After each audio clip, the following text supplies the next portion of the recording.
Ce psaume nous parle de l'amour fraternel. La dernière fois que nous avons pu échanger, nous avons parlé de la maison de Dieu. Comment nous devons nous disposer dans la maison de Dieu. Nous rentrons avec il y a la crainte de l'Éternel. Et encore ce matin, je voulais vous parler, quand j'ai fini ce message, je vous avais dit, nous parlerons que je suis le temple du Saint-Esprit. Mais le Seigneur a mis autre chose sur mon cœur.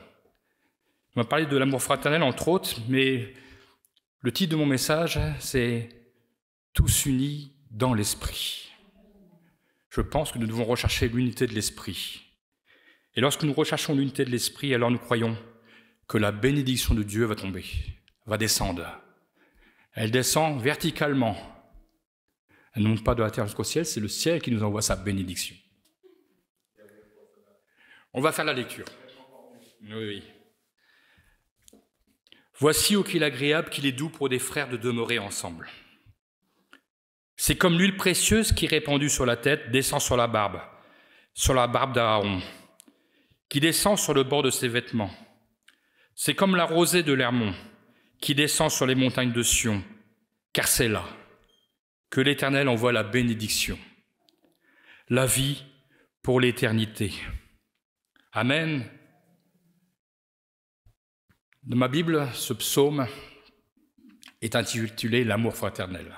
Je ne sais pas si votre Bible, vous, c'est écrit « L'amour fraternel » en haut du chapitre. Et ce psaume était chanté, c'est fait partie des psaumes des degrés du chapitre 120 au chapitre 134, donc ça c'est l'avant-dernier des psaumes des degrés, était chanté sur... Alors certains commentateurs disent que c'est sur le chemin qui montait vers la demeure de l'Éternel, d'autres disent que c'est sur les marches. Alors sur les marches, c'est possible à chaque fois qu'on monte. Mais bon, est-ce que la foule pouvait être tous sur la même marche? Mais le but, c'est pas de savoir si c'était sur le chemin ou sur la marche. Le but, c'est qu'ils allaient dans la maison de l'Éternel. Amen. Et nous arrivons dans ces deux derniers chapitres, psaume 133 et psaume 134, ils commencent par le même mot. Voici. C'est un état de fait. Ils sont arrivés à la maison de l'Éternel. Ça y est, ils y sont.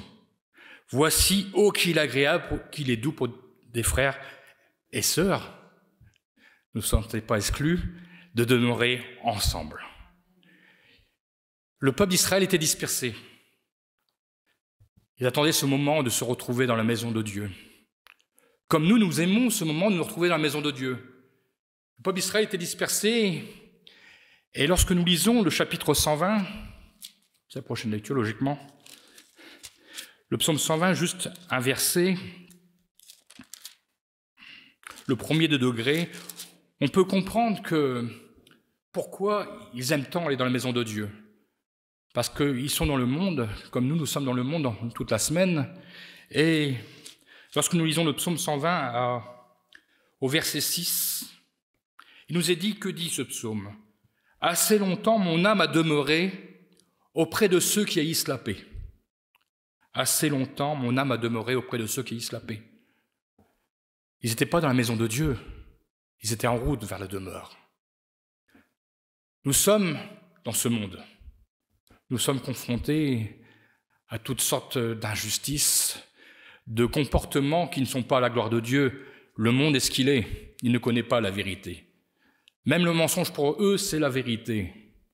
Et parfois, il nous est difficile de combattre les arguments des uns et des autres, combattre parfois les discussions futiles, des raisonnements qui, pour nous, nous font horreur. Et nous sommes confrontés, nous disons, Seigneur, mais à quand nous pourrons aller dans ta maison? Un peu comme ce peuple qui arrive dans la maison de l'Éternel, ah, qu'il est doux. Je crois que c'est un soupir, le ah, qu'il est doux de demeurer ensemble. À qu'il est doux de se retrouver entre nos semblables, ceux qui nous comprennent, ceux qui ont, je rectifie tout de suite parce que ma mère va dire que j'ai fait une liaison qu'il ne fallait pas, ceux qui ont reçu la même grâce, ceux qui ont été sauvés par grâce par le Seigneur Jésus-Christ, ceux qui ont été pardonnés de la même façon par le sang répandu à la croix, ceux qui ont la même espérance, ceux qui ont la même foi. Nous avons les mêmes intérêts. Vous êtes d'accord avec moi? Vous avez le droit de dire Amen. Hein. Nous avons les mêmes intérêts. Nous avons le même but. Le but, c'est le ciel, d'être fidèles jusqu'au bout. C'est pourquoi nous nous comprenons dans la maison de Dieu. Nous ne sommes pas avec des personnes qui ne comprennent pas. Lorsque nous adorons le Seigneur, lorsque nous louons le Seigneur, nous aimons entendre nos frères et sœurs nous dire « Amen, Alléluia » notre prière. Parce que ça veut dire qu'ils sont d'accord avec ce que nous disons. Nous proclamons les bienfaits de Dieu. Il est agréable de proclamer les bienfaits de Dieu, de dire ce que Dieu a fait pour nous. Nous pouvons dire, comme nous l'avons chanté ce matin, ce que sa bouche a dit, sa main l'accomplit. Alors oui, ce matin, nous sommes dans la maison de Dieu. Nous n'avons pas à combattre les ennemis. Ce matin, nous sommes entre frères et sœurs. Et non seulement nous sommes frères et sœurs, nous pourrions dire nous sommes la même famille, mais ça va plus loin. Nous sommes frères en Christ. Là, la grande différence.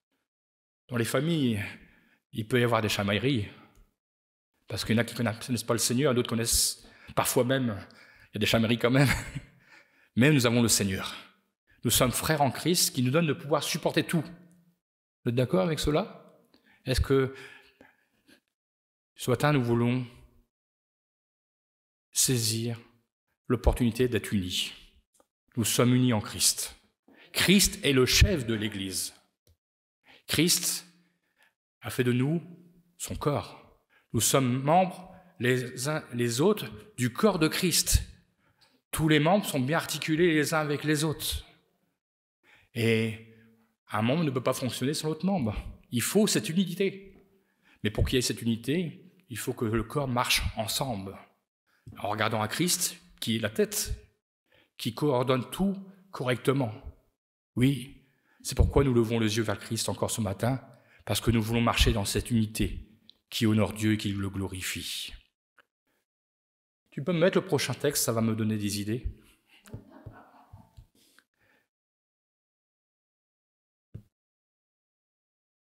C'est beaucoup plus loin ça. Donc je vais avancer. Je vais revenir sur mon psaume 133. Oh, qu'il est agréable, qu'il est doux. Il y a une version qui nous dit « Oh, quel plaisir !» de se retrouver ensemble. Quel plaisir! Est-ce que ce matin, quand vous êtes venus au culte, vous êtes venus en chantant, comme le peuple d'Israël chantait? Est-ce que vous avez cette joie de venir dans la maison de Dieu? Amen. Pour des frères, de demeurer ensemble. Notre version nous dit d'habiter ensemble. Ensemble, ça veut dire ce que ça veut dire. Ça veut dire tous unis les uns les autres. Nous sommes unis dans l'Esprit de Dieu. Je peux me passer le texte où on parle du corps de Christ. 1 Corinthiens 12.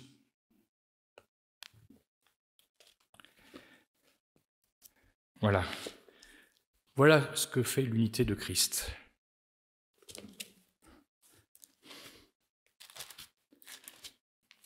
Et si un membre souffre, tous les membres souffrent avec lui. Si un membre est honoré, tous les membres se réjouissent avec lui. Amen. Bien souvent, nous retenons plus le fait, comme ça c'est bien, nous retenons plus le fait de nous réjouir. C'est plus facile de se réjouir entre frères et sœurs quand il y a des bonnes choses qui se passent. Mais l'unité, c'est aussi, comme disait notre frère ce matin, notre frère Nableval, c'est aussi savoir pleurer avec ceux qui pleurent. C'est aussi porter les fardeaux de ceux qui sont dans les difficultés. C'est aussi accompagner le plus faible pour le porter avec nous. Que ce soit dans la prière, mais pas seulement dans la prière. L'amour fraternel consiste à écouter son frère, à écouter sa sœur, à l'accompagner. Et cela ne doit pas être seulement dans le même sens.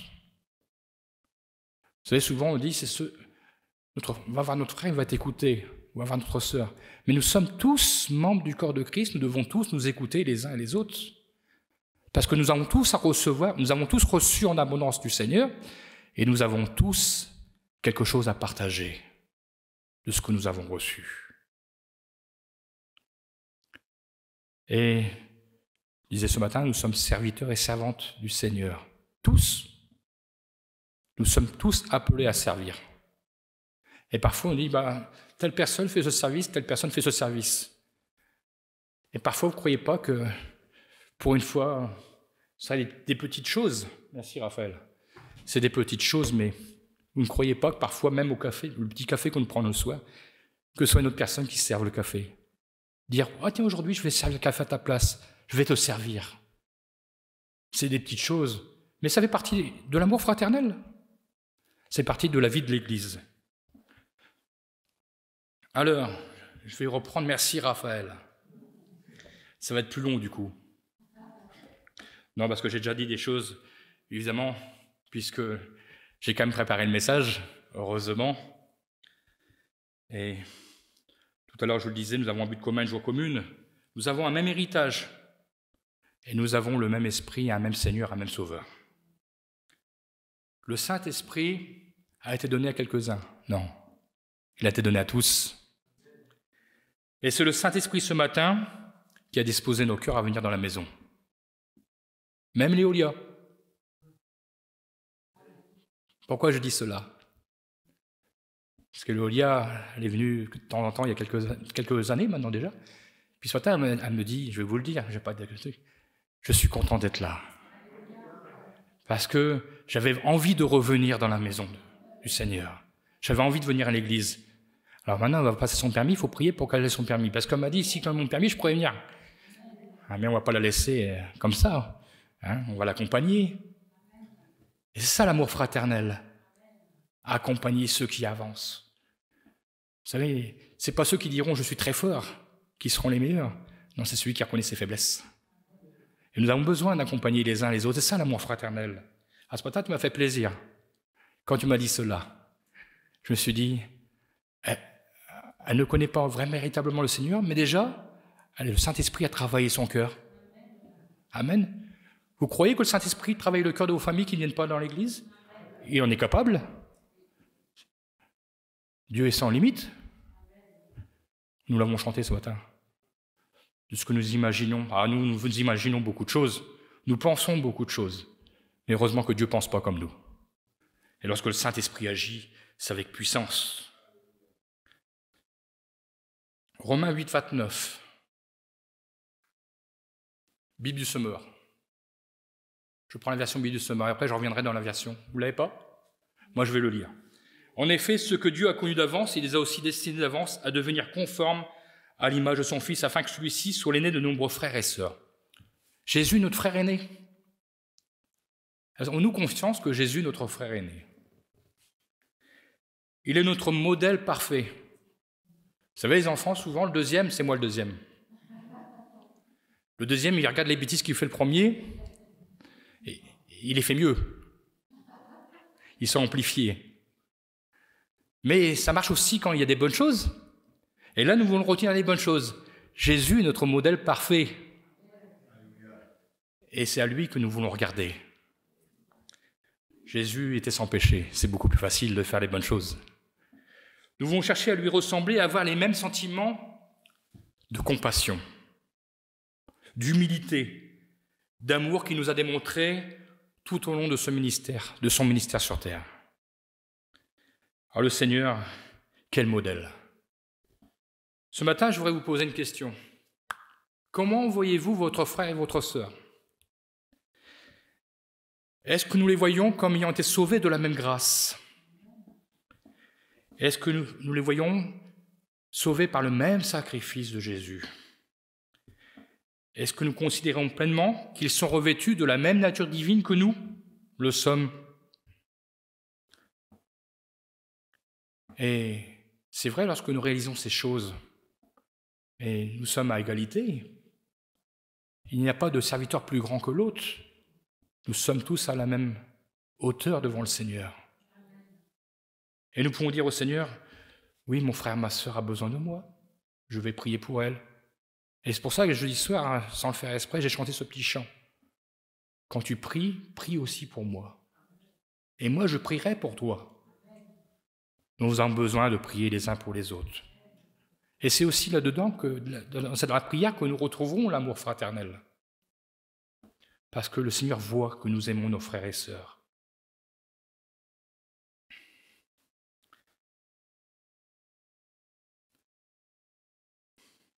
Ça, je vous l'ai déjà dit, je passe. Nous allons parler du psaume 15. Le psaume 15 nous écrit parfaitement le cœur du frère, le cœur de la sœur, qui se tient dans la maison de Dieu. Psaume 15, versets 1 à 3, et là je lis dans la version normale, donc la version que vous avez. Ô Éternel, psaume 15, versets 1 à 3. Ô Éternel, qui séjournera dans ta tente? Qui demeurera sur ta montagne sainte? C'est une question. Je dirais même c'est deux questions. Et le psalmiste répond, celui qui marche dans l'intégrité, qui pratique la justice et qui dit la vérité selon son cœur. Il ne calomnie point avec sa langue, il ne fait point de mal à son semblable et il ne jette point l'opprobre sur son prochain. Voilà comment on reconnaît les frères et sœurs en Christ. La vie de l'Église, les relations les uns avec les autres sont tout à fait opposées à tout niveau avec le monde. Ils sont contraires. Vous êtes d'accord avec moi? On pourrait se poser la question, lorsque nous avons fait notre lecture tout à l'heure, pourquoi le psalmiste parle de douceur? Parce que le climat spirituel doit être doux au sein de la famille de Dieu. Motivé par l'amour que Christ nous a rempli, nous a revêtus, nous a donné. Et nous devons dégager la bonne odeur de Christ. Cette douceur n'est autre que le fruit de l'Esprit, qui découle de nos vies remplies du Saint-Esprit. La douceur est un fruit de l'Esprit, dans Galates. Quand nous sommes rassemblés dans la maison de notre Père, nous ressentons cette douceur du Père aimant. Envers tous, il ne fait pas de différence entre ses enfants. Il aime ses enfants, chacun de la même manière. Et de même, ce matin, c'est ensemble que nous avons décidé, par notre état d'esprit, nos dispositions de cœur, de faire de ces rassemblements dans la maison de Dieu des moments doux et agréables. Malheureusement, l'Esprit de Dieu est souvent attristé lorsque les mentalités ressemblent à celles du monde. Ça peut arriver. Que celles que nous enseigne la parole de Dieu. Nous voulons être attachés à la parole, afin de ne pas nous laisser gagner par l'esprit de ce monde. L'Esprit du Seigneur habite en nous, et nous voulons pleinement qu'il œuvre pleinement en nous. Lui laisser toute la place. La parole de Dieu nous recommande de ne pas entretenir de clivages qui pourraient justement ternir ce climat spirituel dans nos rassemblements, et ainsi nous pourrions passer à côté de la présence de Dieu et de ne pas la ressentir. Éphésiens chapitre 4, et nous lirons du verset 30 à 32, nous est dit « N'attristez pas le Saint-Esprit de Dieu, par lequel vous avez été scellés pour le jour de la rédemption. Que toute amertume, toute animosité, toute colère, toute clameur, toute calomnie et toute espèce de méchanceté disparaissent du milieu de vous. Soyez bons les uns envers les autres, compatissants, vous pardonnant réciproquement comme Dieu vous a pardonné en Christ. » Amen. Et Jésus, lui aussi, dans son sermon sur la montagne, exhorte, il encourage à ce que tout différent ne subsiste pas entre frères et sœurs, mais de le régler dans l'amour de Christ. Matthieu, chapitre 5, versets 23 et 24, nous dit cette recommandation, « Si donc tu présentes ton offrande à l'autel, et que là tu te souviennes que ton frère a quelque chose contre toi, laisse là ton offrande devant l'autel et va d'abord te réconcilier avec ton frère, puis viens présenter ton offrande. » C'est ainsi que nous favoriserons cette unité dans l'esprit. Nous serons tous unis dans l'esprit. Il ne faut pas grand-chose parfois pour nous faire sortir de la présence de Dieu. Contrairement à la société dans laquelle nous vivons, vous la connaissez comme moi, je ne vous apprendrai rien de nouveau, où l'individualisme, l'égoïsme de chacun pour soi est la généralité de la mentalité de ce monde. Nous sommes le corps de Christ. Christ est le chef de l'Église, le chef du corps de Christ, tous membres à part égale. Pourquoi? Parce que nous avons tous besoin les uns des autres, afin que tout le corps bien coordonné favorise la santé spirituelle au sein de sa maison. Et c'est ainsi, dans cette unité de l'esprit, que nous partageons nos joies, nos tristesses, nos pleurs, nos douleurs, nos épreuves, que nous nous portons les uns les autres dans la prière. Nous nous intéressons à notre frère, à notre sœur. Nous sommes une petite église, c'est plus facile. Nous communiquons entre frères et sœurs. Nous encourageons. Nous prenons des nouvelles. Ah, ça, parfois ça manque. Est-ce que nous prenons les nouvelles les uns des autres quand il y a une difficulté? Parfois même quand ça va bien. Hein. Parfois il est bon d'entendre un frère nous dire « j'ai pensé à toi ». C'est ça aussi l'amour fraternel. Ou simplement parce que nous savons qu'on a la difficulté, nous prions pour toi. La prière ne fera jamais de mal à quelqu'un.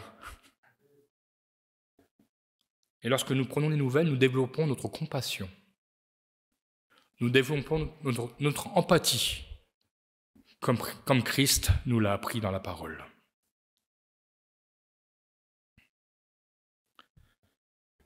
Tout à l'heure, nous avons parlé des membres, nous sommes membres les uns des autres. Et l'apôtre Paul ajoute même que le plus faible d'entre nous dans cette unité doit être honoré. 1 Corinthiens 12, 21 à 25.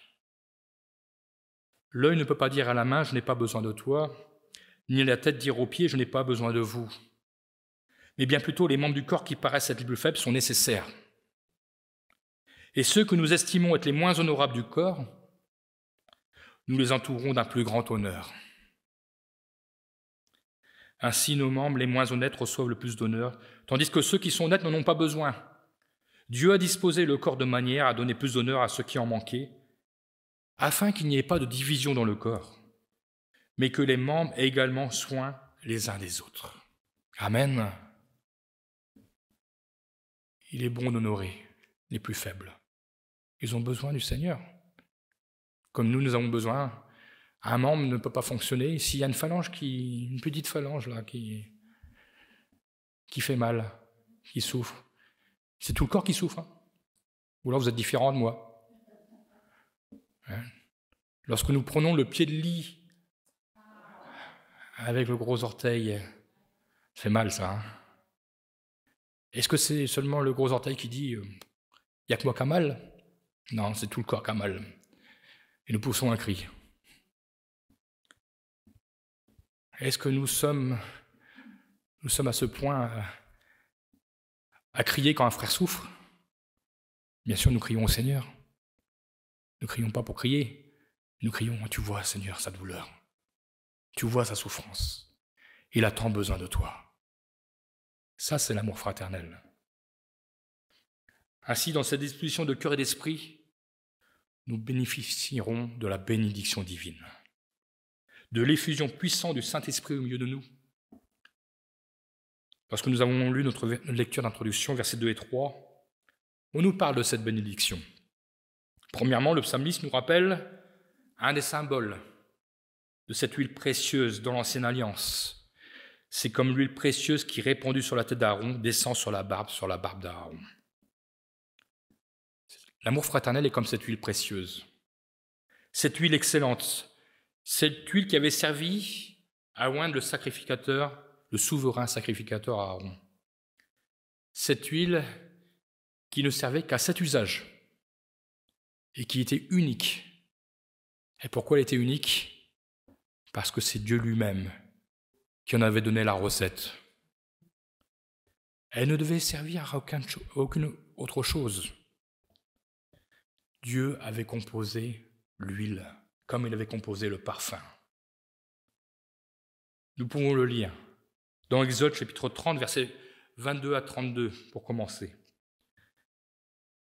Exode 30, versets 22 à 32. L'Éternel parla à Moïse et dit « Prends des meilleurs aromates. » Déjà, ça commence bien. Il n'a pas pris du low-cost. Il a pris les meilleurs aromates. 500 cycles de myrrhe, de celle qui coule d'elle-même. La moitié, soit 250 cycles de cinnamome aromatique, 250 cycles de roseau aromatique, 500 cycles de cassis, selon le cycle du sanctuaire, et un d'huile d'olive. C'est un on dit. Je suis surpris du mot. Je l'ai lu ce matin, mais tu feras avec cela une huile pour l'onction sainte, composition de parfum selon l'art du parfumeur. Ce sera l'huile pour l'onction sainte. Tu en oindras la tente d'assignation et l'arche du témoignage.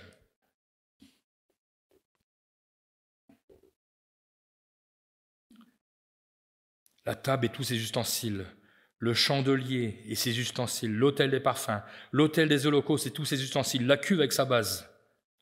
Tu sanctifieras ces choses et elles seront très saintes. Tout ce qui les touchera sera sanctifié. Tu oindras, nous y voilà, Aaron et ses fils, et tu les sanctifieras pour qu'ils soient à mon service dans le sacerdoce. Tu parleras aux enfants d'Israël et tu diras, ce sera pour moi l'huile de l'onction sainte parmi vos descendants. On n'en répandra point sur le corps d'un homme, et vous n'en ferez point de semblable, dans les mêmes proportions. Et elle est sainte, et vous la regarderez comme sainte. Allons un peu plus loin, chapitre 30, verset 37. Vous ne ferez point pour vous de parfum semblable dans les mêmes proportions, vous le regarderez comme saint et réservé pour l'Éternel. Quiconque en fera de semblable pour le sentir, sera retranché de son peuple. Amen. Celui qui dit que Dieu ne connaît pas le détail,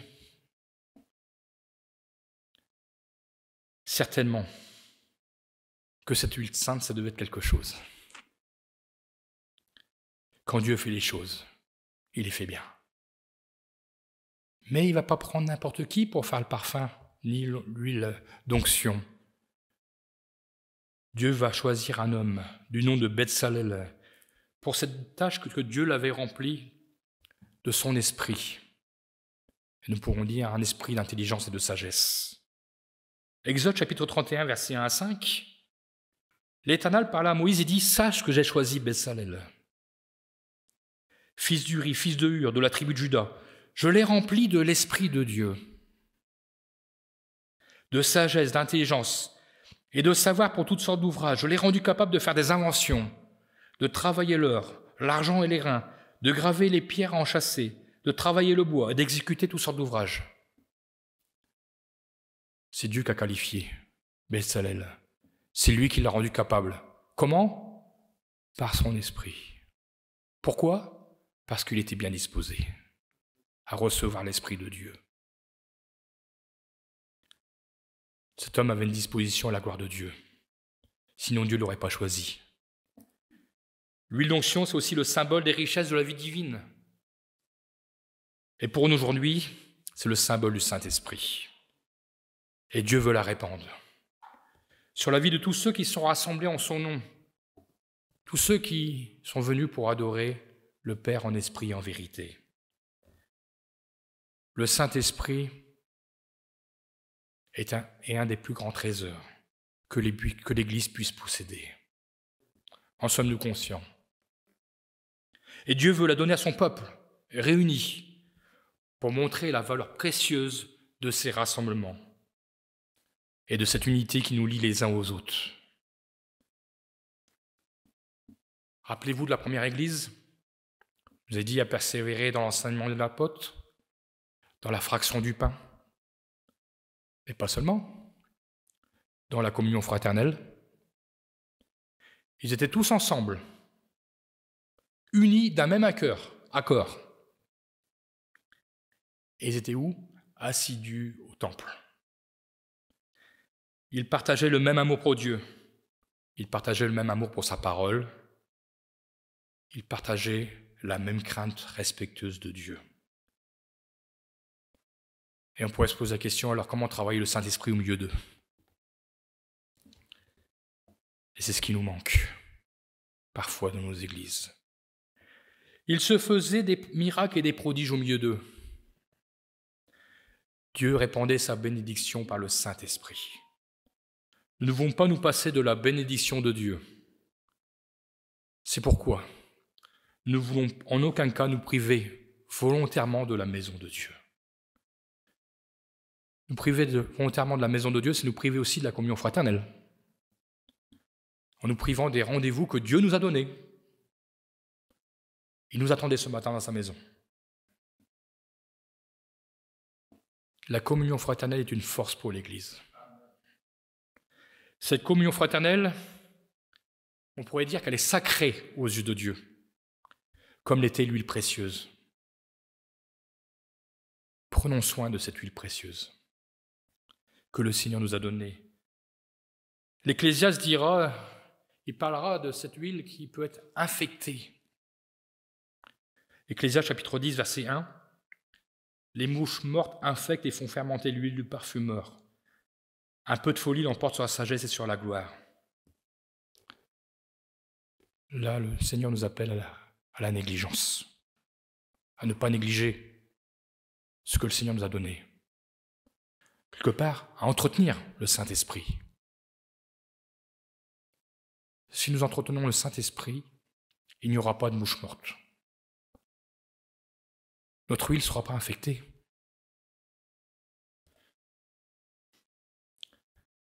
Nous avons besoin du Saint-Esprit plus que toute autre chose aujourd'hui. Et lorsque le Seigneur répand sa bénédiction, là, nous la chérissons. Nous voulons la garder dans nos cœurs. Le Saint-Esprit, nous voulons l'entretenir. C'est une bénédiction de Dieu. Nous ne voulons pas passer à côté. L'huile a été abondante, répandue sur la tête d'Aaron.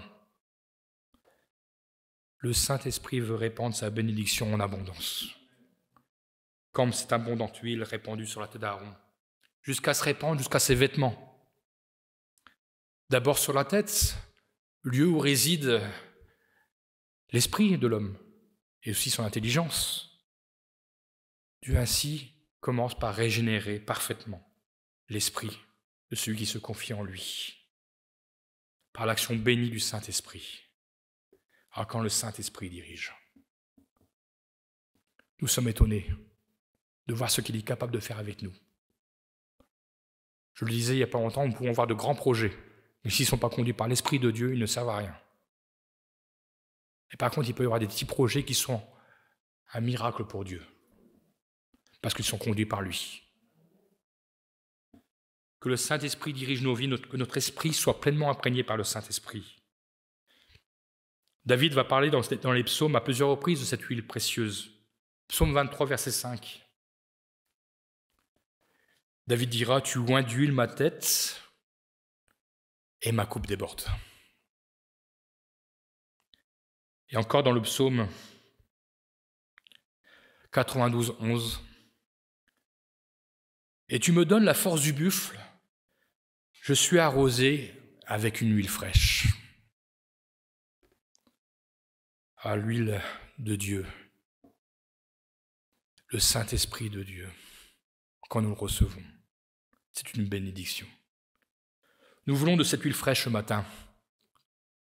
Nous ne voulons pas être arrosés simplement le dimanche, mais nous voulons être arrosés constamment. Que notre coupe déborde. Il vaut mieux qu'elle déborde qu'elle ne soit pas remplie. Nous ne voulons pas nous contenter d'une petite mesure, mais que l'Esprit de Dieu nous régénère de jour en jour pour être tout à sa gloire. Savez-vous que le Seigneur ne fait pas dans la demi-mesure? Le Seigneur veut répandre en abondance son peuple. Et je crois encore aujourd'hui que Dieu n'a pas changé. Que le Saint-Esprit qu'il a promis, que la première Église a reçu, il peut donner la même abondance. Le Seigneur, Dieu ne connaît pas la demi-mesure. Tous, sans exception, peuvent recevoir le baptême d'en haut. Il ne veut pas bénir un membre plus qu'un autre, parce qu'il le sait, nous sommes tous partie intégrante de son corps. D'où la valeur précieuse de l'huile et la valeur précieuse de l'unité. L'huile sainte ne s'est pas arrêtée de couler sur la tête d'Aaron seulement, mais sur sa barbe et sur ses vêtements. Cela nous montre que Dieu veut aussi régénérer tout le corps de Christ, que nous sommes. Le souverain sacrificateur, dans l'Ancienne Alliance, n'était pas autorisé à couper sa barbe. C'est dommage, Olivier n'est pas là avec sa grande barbe. Mais il n'était pas autorisé à couper sa barbe, qui descendait par conséquence sur sa tunique. sacerdotal de fin lin, le fin lin qui représente aussi la sainteté de Dieu. Nous pouvons le lire dans Lévitique 21, verset 5. Comme ça nous permet aussi de contrôler ce que je dis. Les sacrificateurs ne se feront point de place chauve sur la tête. Je suis allé au coiffeur cette semaine, je n'ai une petite en haut. Ils ne raseront point les coins de leur barbe, ils ne feront point d'incision dans leur chair. La parole de Dieu est précise. Il fallait que les vêtements soient imprégnés de cette huile. Cela nous parle de la générosité de Dieu pour son peuple. Le Seigneur est généreux pour l'Église. Le psalmiste utilise une deuxième image pour nous parler de l'action bénie du Saint-Esprit. Il nous parle de cette montagne sacrée, la montagne de l'Hermon, appelée aussi montagne de Sion. Le sommet de l'Hermon, avec la neige et les sources qui jaillissent, permettait à cette montagne de garder la fraîcheur et la fertilité des terrains qui se situaient notamment au nord de la Palestine. Mais nous notons aussi que le Jourdain prenait sa source dans l'Hermon. À travers cette image, il nous est dit qu'il nous parle de la rosée découlant de la montagne sacrée. C'est l'image du renouveau quotidien, de cette fraîcheur spirituelle nécessaire au bon fonctionnement de tout le corps. Prendre cet exemple de la nature à travers la rosée, il veut nous montrer que cela ne doit pas être exceptionnel. Là, nous avons besoin d'être rafraîchis quotidiennement par le Seigneur. La rosée se renouvelle chaque matin, plus ou moins dense, mais elle est là. La rosée est nécessaire à ce que la nature produise son fruit, sa verdure. De même, cette rosée que le Seigneur veut nous donner est nécessaire quotidiennement pour que nous puissions porter du bon fruit, afin que la communion fraternelle en soit ainsi maintenue, enrichie et renforcée. Je vais vous poser une question. Est-ce que ce matin, quand vous vous êtes levé, vous vous êtes dit « Tiens, j'ai entendu la rosée se poser dans mon jardin ». Bien sûr que non, parce que la rosée se fait sans bruit, tout comme le Saint-Esprit lorsqu'il passe au milieu de nous. Le fait sans bruit, il dépose la fraîcheur dont notre âme a besoin pour se vivifier. Nous avons besoin de cette rosée pour nous laisser enseigner par le Seigneur, pour nous laisser diriger par son Saint-Esprit. Nous sommes parfois étonnés de la rosée qu'il y a. Il y a un jour, il va y en avoir très peu, un autre jour, il va y en avoir une grande quantité. C'est le Saint-Esprit aussi qui fait pareil avec nous. Parfois, il doit nous donner une plus grande mesure, et parfois, il nous donne une plus petite mesure. Parce que Dieu sait ce que nous avons besoin, de la quantité nécessaire. Parce que Dieu est sage. La parole de Dieu nous parle aussi de la rosée, dans notre passage. Deutéronome, chapitre 32, verset 2. Il nous est dit que mes instructions se répandent comme la pluie, que ma parole tombe comme la rosée, comme des ondées sur la verdure, comme des gouttes d'eau sur l'herbe. C'est l'Ancien Testament. Mais c'est bon aussi pour aujourd'hui. Parfois, on laisse un peu l'Ancien Testament, oh, ça c'était la loi, c'était la loi. Mais là, on veut voir ces paroles ce matin. Que les instructions de Dieu se répandent comme la pluie, que cette parole tombe dans nos cœurs comme la rosée, rafraîchissante. Alors nous aurons cette bienfaisante rosée. Est-ce que la nature rejette la rosée? Eh non, elle l'accepte. Nous ne voulons pas nous priver de la rosée du matin que le Seigneur nous accorde. Nous ne pouvons pas refuser les bienfaits de Dieu. Si nous recherchons pour notre vie spirituelle individuellement cette fraîcheur du ciel, alors nous serons en bénédiction pour tous. Ceux qui nous entourent, nos frères et sœurs, dans la maison de Dieu, mais aussi Ceux qui sont dans notre entourage quotidien? Savez-vous que vous pouvez être en bénédiction pour les autres, même ceux qui ne connaissent pas le Seigneur? Que notre fraîcheur contamine les perdus de ce monde et les amène à rechercher pour eux-mêmes cette vitalité que seul le Seigneur peut leur offrir. Que le monde soit interpellé. Et nous croyons que la parole prophétique de Michée pourra s'accomplir au milieu de nous. Nous allons la lire. Que dit Michée? Chapitre 5, verset 6. Le reste de Jacob sera au milieu des peuples nombreux comme une rosée qui vient de l'Éternel. Comme des gouttes d'eau sur l'herbe, elles ne comptent pas sur l'homme, elles ne dépendent pas des enfants des hommes. Ce matin, nous sommes le reste de Jacob. Nous partageons la rosée de l'Éternel que le Seigneur nous a placés dans ce monde. Parfois, nous disons, Seigneur, ce n'est pas le meilleur endroit, mais le Seigneur a son plan, afin que nous puissions partager la rosée du Seigneur. Vous savez, si nous débordons, ça va se voir. Si le Saint-Esprit déborde en nous, si notre coupe déborde, ça va se voir. Et nous n'aurons même pas besoin de parler. Et le monde sera interpellé. Or que le Saint-Esprit nous vienne en aide. Nous en avons tant besoin. Le rassemblement du peuple de Dieu doit avoir des conséquences bénies, tant que sur ceux qui sont dans la maison de Dieu que ceux qui sont à l'extérieur. Et je dirais que notre unité, un mot qu'ils ne connaissent pas dans le monde, que notre communion fraternelle, encore un mot qu'ils ne connaissent pas dans le monde, se répandent. Et nous pourrons dire et conclure comme le psalmiste, car c'est là que l'Éternel envoie la bénédiction, la vie pour l'éternité. Dieu veut encore bénir ce matin son peuple. Son peuple réuni autour de lui. C'est ce que nous sommes venus faire. Nous sommes venus au pied du Maître ce matin. Ce matin, nous avons chanté, nous prosternons nos vies.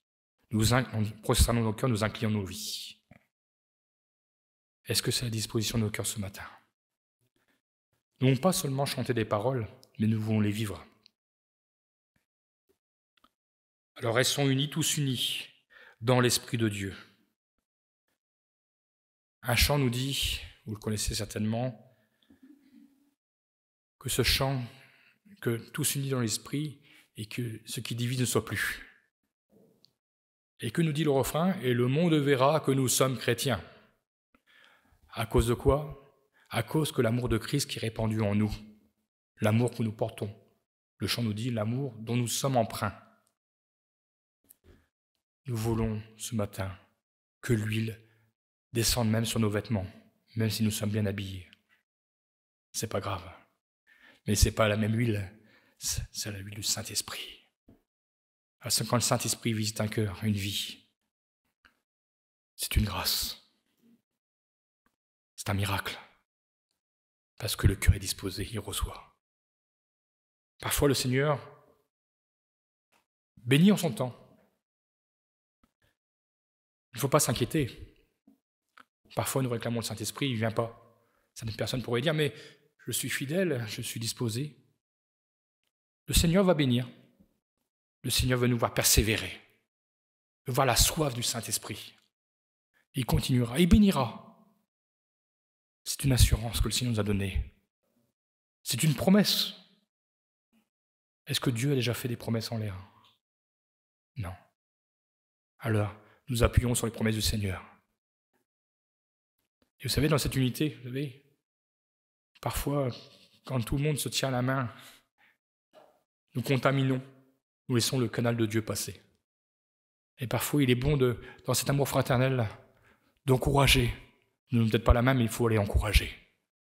Le Seigneur va te bénir. Le Seigneur va te remplir de son Saint-Esprit.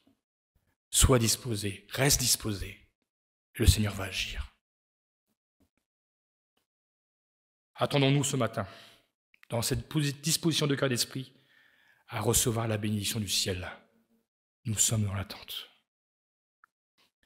Et cette bénédiction, lorsque nous l'aurons reçue pour ceux qui ne l'ont pas encore reçue, nous partagerons avec le corps de Christ, bien coordonné, Ensemble, nous nous réjouirons encore des bienfaits que l'Éternel a accordés à son peuple. Amen.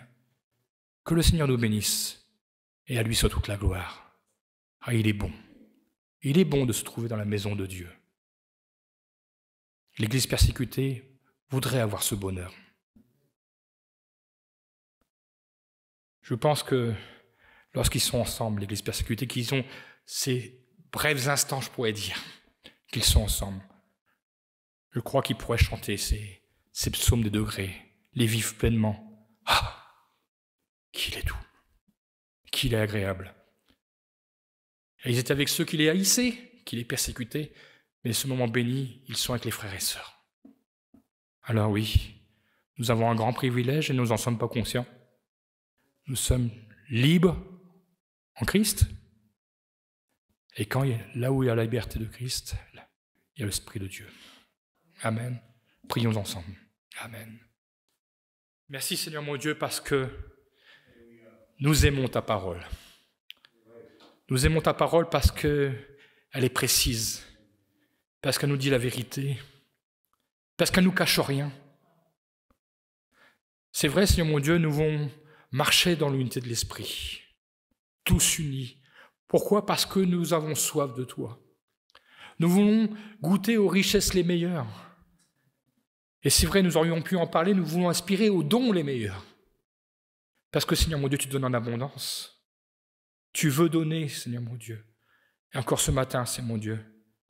Je veux regarder mon frère, je veux regarder ma sœur, comme racheter la même grâce que moi.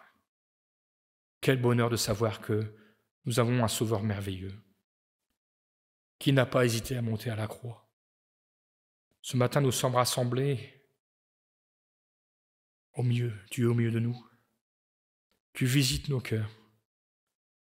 Tu rafraîchis nos cœurs par ton Saint-Esprit.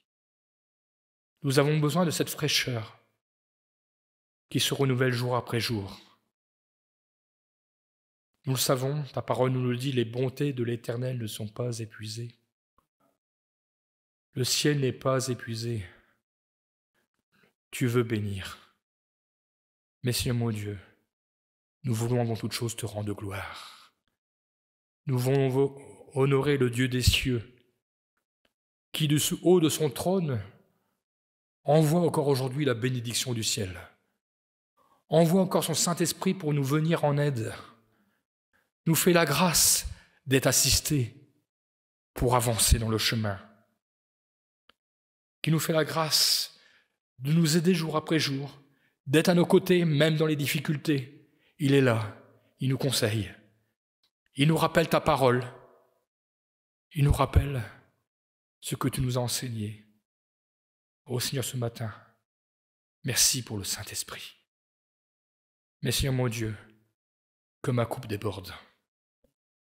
Seigneur mon Dieu, je ne veux pas te limiter ce matin.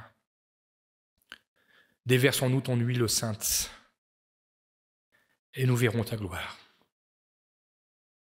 Et nous verrons des miracles et des prodiges comme à la première Église.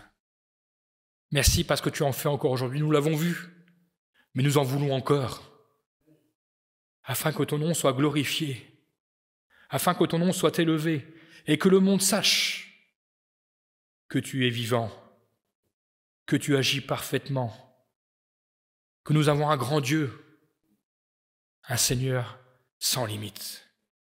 Ce matin, reçois nos cœurs, reçois nos vies. Alors oui, remplis-nous ce matin.